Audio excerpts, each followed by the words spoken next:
the whole thing smacks. One is the husband is in the house, the wife is pregnant, and when the wife is pregnant, it's your duty, bounden duty, to ensure that there is safety in the house. How could there be a blast when you are there? And how could you allow the death of two women plus your unborn child? Three people have died in this. So what blast was it? It was not a cylinder blast. From the circumstantial evidence, it doesn't look like a cylinder blast. I say that the police should have gone there, treated this as a murder. You can't take it for granted that there is no foul play. You go with all your forensic equipment, everything. Forensic van is there with us. Go with the van, study the circumstantial evidence, it's very important. That was not done. So I have also written to the Chief Minister that if our Goa police are unable to detect what happened exactly that day, then the case has to be handed to the CBI. No case of a dowry death. Dowry death used to happen in 1970s. That stopped. 498 came about. That stopped. And now today we are starting again. August there was one. This is the second one. And I don't want anyone to take Goa for granted. They want to end stories here. That should not be tolerated at all. As it is, we are getting a bad name for everything. And this kind of thing shouldn't be allowed. I've also written to the SDM for a proper inquiry. And to expose those who have killed. I also suspect Anurag. All evidence points a finger at you. Where is he presently, madam? Any idea about or the police have grilled him? Anything on that? Whether police have grilled Anurag as of now? Any information that you got? Doesn't appear. Nothing has come in the papers. So how do we know? It's you who speak to us. When you tell us something, then we come to know. I have not come to know anything. I don't think it's even brought to the police station. So the police is not helping you. I won't say that. I feel that in time they realized that it was not a cylinder blast. So now it is their duty to find out who left that valve, who opened that valve, why was the pipe loose, cylinder उसके ऊपर क्यों रखा हुआ है? and why was the cylinder on top. Too many unanswered questions, right? Too many unanswered questions in the Exactly, that's why I say the finger of doubt points at him. There's no one else involved. Yeah, mother-in-law was harassing, but mother-in-law was far away. Why should you listen? You are an officer of the Navy. How can you listen to your mother and put an end to your wife and the mother of the wife? देखिए मुझे कहीं से भी वो blast नहीं लग रहा, मुझे कहीं से भी ब्लास्ट नहीं लग रहा। वो उसका जो हस्बैंड था मेरी सिस्टर का, उसने मतलब उसका प्री प्लान था ऑलरेडी। वो उसको आने नहीं देना चाहता था, मेरी बहन को और मेरी माँ को वापस।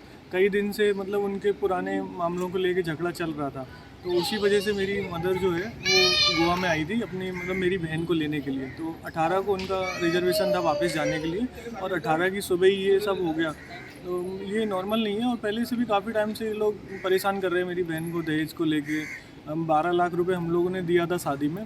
तो उनकी मदर का ये कहना था, मतलब मेरी सिस्टर की सिस्टर वो मदर इन लॉ का कहना था कि वो हमारा लड़का जो है वो 20 लाख डिज़र्व करता था, उनको 12 लाख दिया, और जो शादी का सामान दिया था इलेक्ट्रॉनिक्स का, फर्नीचर का, उन चीज़ों को लेके वो उसको परेशान करते थे। घर में उसको खाने पीने के लिए भी इतनी परेशानी थी कि मतलब वो बताती थी कि इनके यहाँ चाय भी बनने के लिए दूध नहीं आता, और वो कोई भी चीज़ आइटम लेके आता खाने के लिए गोवा में, तो वो भी अपनी माँ से पूछता था।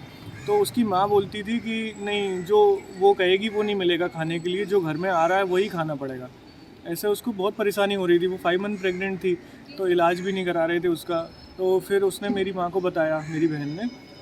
तब मेरी माँ वहाँ से 1 नवंबर को यहाँ पे आ गई थी। वो 30 अक्टूबर को वहाँ से निकली, वो 1 को यहाँ पे आ गई। तब से मेरी मम्मी यहीं पे थी गोवा में। उसके बाद मेरी बहन ने बताया कि ये उससे बात नहीं कर रहे हैं मेरी माँ से, और उसको मतलब बोलते हैं कि कब जाओगे आप वापस, और उसको बहन को लेके नहीं जाएं यहाँ से। तो मेरी माँ ने बोला कि वो यहाँ पे परेशान है, उसको हम लेके ही जाएंगे। तो वो मतलब ये सब चीज़ों को लेके ड्रामा चल रहा था। इसके बीच में इनके रिलेटिव्स के भी मेरे पास कंटिन्यू फ़ोन आ रहे थे।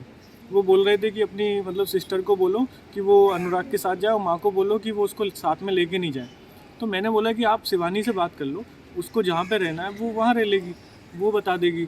तो मैंने कॉन्टेक्ट भी शेयर किया मेरी सिस्टर का। तो 17 जो उनका लास्ट कॉल था वो 17 के शाम को 6 बजे आया हमारे पास। उनने तब भी यही प्रेशर बनाया कि मतलब मम्मी को बोलो कि वो बहन को नहीं लेके जाए। तो मैंने उनको बोला कि नहीं, तो उसका जो मन होगा वो उसके साथ जाएगी। तो मैंने कांटेक्ट दे दिया। उसके बाद मैं इलेक्शन ड्यूटी में था 17 को। सुबह मैं सो के जगा तो मेरे पास इनके रिलेटिव का फ़ोन आया, बोले कि वहाँ पे सिलेंडर ब्लास्ट हो गया है और उसमें मेरी मदर और सिस्टर दोनों एक्सपायर हो गए। तो मेरे दिमाग में सबसे पहले यही आया कि 18 को उनको निकलना था यहाँ से और 18 की सुबह ये सब कैसे हो गया अचानक। ये एक्सीडेंट तो ऐसे नहीं होगा कि उसी दिन होना है, और दोनों की दोनों स्पॉट पे डेथ हो गई।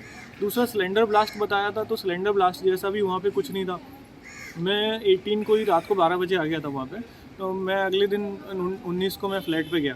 फ़्लैट पे मैंने जब देखा तो वहाँ पे ना तो सिलेंडर में कोई ब्लास्ट था, रेगुलेटर जो था वो भी ठीक था, और जो उसका पाइप था गैस का वो बिल्कुल थोड़ा सा माइन्यूटली बिल्कुल उसमें लगा हुआ था केवल नाम के लिए। तो मैंने फिर वहाँ पे पड़ोसियों से भी बात की। वो बोले कि अनुराग वहाँ पे ही बैठा हुआ था, उनके साथ में ही गया था, और उसने बोला था कि CPR दो। नेबर्स ने भी बोला कि आप CPR दे दो उसको, मतलब हेल्प करने की कोशिश करो, शायद उसमें थोड़ी बहुत जान हो। तो उसने ऐसा कुछ नहीं किया। 9:30 बजे तक एम्बुलेंस और पुलिस और फायर वाले पहुँचे वहाँ पे, तब तक 1 घंटा हो चुका था। अगर वो कोशिश करता अनुराग तो हो सकता है कि उसमें थोड़ी बहुत जान होती, तो वो उसको बचाने की कोशिश, लेकिन उसने कोई कोशिश नहीं की। वो किसी की मदद मांग सकता था हॉस्पिटल ले जाने के लिए, उसने कोई हेल्प नहीं की। वो चाहता ही था कि वो चले जाएं दोनों, और हो सकता है और भी बहुत सारी चीज़ें थी जो वो उसको पता था कि वो मेरे घर वालों को नहीं पता चली, इसलिए उसने पूरा प्लानिंग करके उसको ब्लास्ट बता दिया। वो मर्डर ही है जितना मुझे लगता है, और मैं यही चाहता हूँ कि मुझे इस पुलिस पे भरोसा बिल्कुल भी नहीं है, क्योंकि इन लोगों ने वहाँ पे FSL की टीम भी नहीं बुलाई। फॉरेंसिक टीम को बुलाना था, एविडेंस लेने थे। मैं जब गया तो मेरी मदर का मोबाइल वहाँ पे पड़ा हुआ मिला, उनकी माला पूजा की थी वो भी वहीं मिली, वो मैं अभी लेके आया हूँ। मैंने इनको बोला कि अगर आपको इन्वेस्टिगेशन के लिए ज़रूरत है तो आप ले लीजिए, तो वो बोले कि अभी मुझे पंचनामा बनाना पड़ेगा। मतलब बिल्कुल इंटरेस्ट नहीं दिखा रहे।